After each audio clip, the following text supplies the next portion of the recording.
Henrique André tá na área acompanhando o dia do Atlético. Fim de semana tem jogo do Galo, em meio à data FIFA. Chega mais, Henrique, um abraço, boa noite. Boa noite, Cirilo, para quem tá acompanhando a turma do Bate-Bola. Alexandre Simões hoje tá trabalhando, todos os programas da casa ele participou hoje, mas é isso aí, porque a bola... Bom que é ele mesmo que faz esse Galo, então ele não pode reclamar, né? É, rapaz, exemplo, né? Mas é isso, Cirilo, Galo de olho na Sul-Americana, mas não pode esquecer que tem um compromisso muito importante também pelo Campeonato Brasileiro. Domingo, 7h, lá em Bragança Paulista, vai enfrentar o Red Bull Bragantino. Esse jogo adiantado da 37ª rodada do Campeonato Brasileiro. A CBF, ela arrumou ali o calendário para o Atlético ir mais tranquilo até o Paraguai. Mas tem esse jogo. E por que ele é importante? O Atlético, ele é o 9º colocado, tem 44 pontos. E a equipe do Red Bull Bragantino tem 2 pontos a menos. É o 11º colocado, então a gente chama daquele confronto de 6 pontos, né? Então o Atlético precisa de um bom resultado e pelo menos se depender do retrospecto, tá feito contra o Bragantino. Por quê? O Atlético nunca perdeu para o Red Bull Bragantino.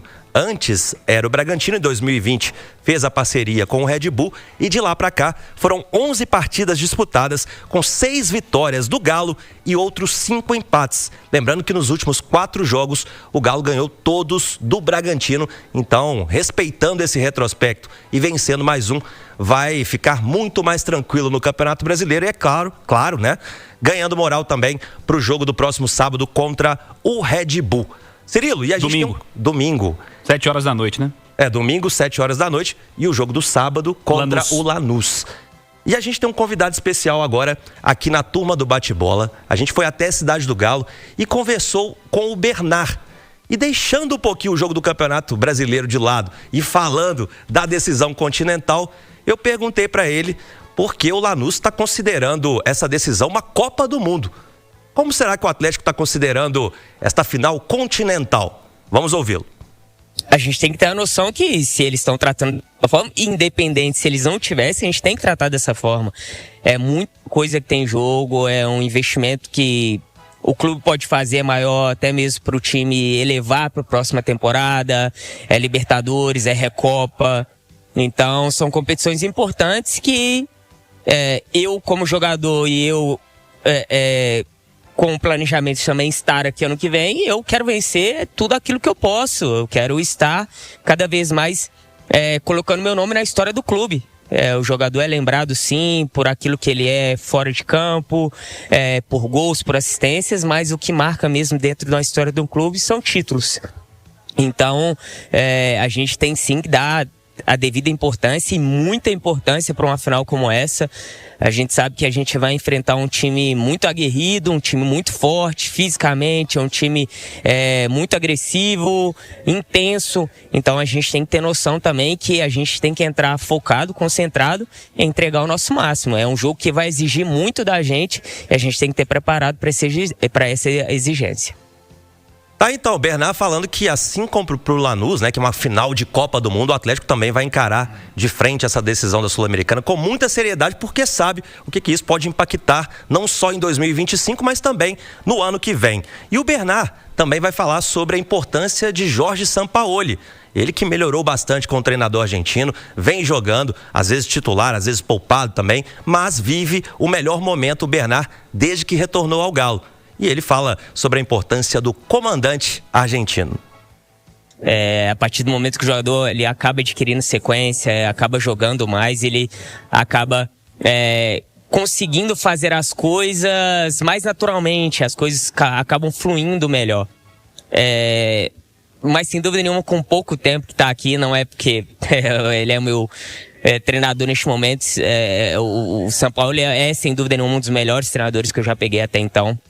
Se tratando de conteúdo de treino, de conteúdo de informação do adversário, daquilo que a forma como ele passa as informações pra gente é muito clara, não há dúvidas.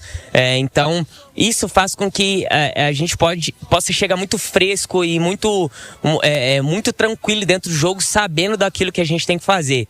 Aquilo que ele pediu, até mesmo as opções que ele deu em caso aquilo não dê certo. Então, ele, todo o staff, desde o início, chegou me dando muita confiança, conversando comigo, vídeos individuais, mostrando aquilo que eu fiz, daquilo que eu posso fazer, daquilo que eu posso entregar também para a equipe. Então, isso também, a gente, sem dúvida nenhuma, não quer que a gente tenha treinadores que ficam aqui passando a mão na nossa cabeça, mas a gente também precisa de um pouco de carinho, de chegar, de conversar, de entender, de apontar certas coisas, de não ficar só apontando erros ou até mesmo crucificando em certas jogadas e situações, porque erros são coisas completamente normais, são coisas que acontecem no jogo. O jogador errar um gol, o jogador errar um passe, errar um cruzamento. Então, são coisas que acontecem que a gente tem que estar preparado, por isso que são 11 jogadores para, em alguns momentos, esses erros aconteçam, a gente está ali preparado para ajudar nosso companheiro. Tá aí então o Bernard, hein? Sampaoli foi o melhor treinador que ele trabalhou aí, então rasgou elogios ao argentino e celebrando essa boa fase do Bernard, que nos atendeu hoje gentilmente lá na Cidade do Galo, após o treino das 10 da manhã, Cirilo. Foi um treino técnico e tático, a penúltima atividade antes da viagem a Bragança Paulista. Ô Simões, o Bernard é uma das grandes histórias do fim da temporada do Galo, né? Um dos grandes resgates aí conseguidos pelo Sampaoli, né? Ah, sem dúvida, Cirilo. É interessante que a passagem do Sampaoli no Galo, ela é justamente marcada até agora por resgates, né? E eu acho que o primeiro resgate que acontece é do Sampaoli com ele mesmo. Sabe por quê? É um cara que está surpreendendo a gente pelo crescimento profissional e pelo crescimento pessoal que ele apresenta nessa segunda passagem pela Cidade do Galo. E eu acho que esse crescimento pessoal e profissional que o Sampaoli está tendo é que está possibilitando todos esses resgates que o Atlético está tendo no seu grupo de jogadores, né? E atletas que não conseguiam render com o Cuca, com o treinador anterior, às vezes até indicados por ele mesmo. E a gente pode citar aqui o Vitor Hugo, que eu acho que hoje é um cara fundamental no time do Atlético, pedido pelo Cuca e não tinha moral. O Bernard, o próprio Dudu, não tinha uma utilização da maneira que o Dudu merece, cara. O Dudu hoje, ele vive o melhor momento dele após aquela lesão grave que ele teve no Palmeiras. Ele não conseguiu no Palmeiras nem no Cruzeiro ter o desempenho que ele tem no Atlético. É um jogador decisivo. É um jogador desequilibrante. Claro que ele não tem o nível de 2015, de 2016, mas, de toda forma, voltou a ser um jogador que tem o potencial de no 1 contra 1, de ir na velocidade, de ir no corte para o meio, desequilibrar partidas. E o Bernard é um caso claro, cara. E o Sampaoli não está fazendo nada de diferente com o Bernard. O Bernard do Everton era muito parecido com o Bernard do Atlético. Não é nada de diferente, e o Bernard colocou isso na Europa. Foram centralizando ele, dando a ele a oportunidade de novas funções. Então, quer dizer, o Bernard talvez seja o maior símbolo desse momento, mas o Sampaoli, até agora, eu acho que o grande mérito dele no Atlético é justamente conseguir fazer vários resgates. O Arana, cara. O Arana é um jogador que até outro dia tava gente dizendo que ele queria sair do Atlético, que ele não estava interessado, que ele não estava...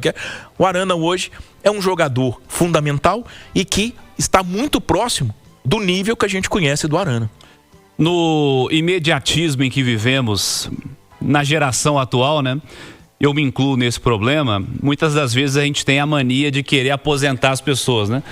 Em querer dizer que já acabou, que já não tem chance mais, que já não serve, que já encerrou a carreira, esse aí acaba, manda embora, esse aí não presta mais, esse aí já deu errado, esse aí... Enfim, o futebol vai mostrando pra gente, né, que nós estamos falando de um esporte coletivo, né? E que se tem um coletivo que não funciona, a individualidade vai lá para baixo, né? E aí nós temos vários exemplos no elenco atleticano dessa temporada, onde esse ensinamento vai na nossa cara de novo, né? É Dudu, Arana, Hulk, é muita gente que vinha jogando muito mal, e nessa mudança agora coletiva, e é uma transformação coletiva do Atlético, né? Essa turma que já jogou muito bem em vários momentos, assim, na maior parte dos momentos das carreiras jogaram bem, a turma vai sendo recuperada aos pouquinhos, né? O futebol vai mostrando pra gente a cada semana, né? Vamos respeitar os momentos e entender os processos, né? E de novo, eu me incluo nisso também. Isso é um exercício diário para não querer determinar a aposentadoria e o fim da carreira de um ou de outro, né? Ganhei uma aposta recente de você, não vou citar nomes, não, mas eu fiquei muito feliz com isso. É verdade. Não, é sério, eu não acreditava no Dudu no Atlético, não acreditava de jeito nenhum. Não é a contratação que eu faria e não acreditava que daria certo. Está sendo mostrado dentro de campo, que com um bom trabalho, com uma análise, inclusive, foi feita pela comissão técnica, informações que já foram trazidas, inclusive,